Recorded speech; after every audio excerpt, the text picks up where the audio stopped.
কিরে, কেমন বুঝছিস? দেব বরটা ফাইনাল করে? কি কি বললে? হ্যাঁ হ্যাঁ, নিশ্চয়ই স্যার, নিশ্চয়ই শিখবো বলেই তো আপনার কাছে আসি।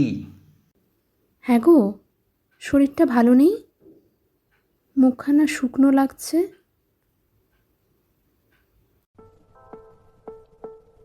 মন সাগরের সর্বনিম্ন বিন্দু যে অসীমে অবস্থিত, এটা বোঝার জন্য মনোবিজ্ঞানী হওয়ার প্রয়োজন নেই।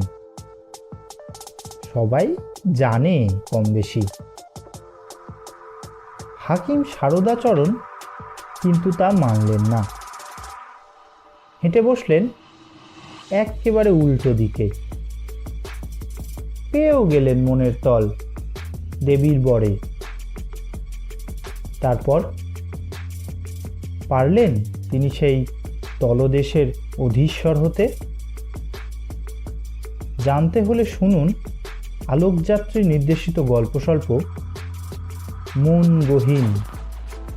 হ্যাঁ, অনেক দিন বাদে আসছে, খুব শীঘ্রই। কান পাতুন বেঙ্গলি ওয়েব স্টুডিওজের ইউটিউব চ্যানেলে, যার ঠিকানা রইল এই ভিডিওর ডেসক্রিপশন বক্সে।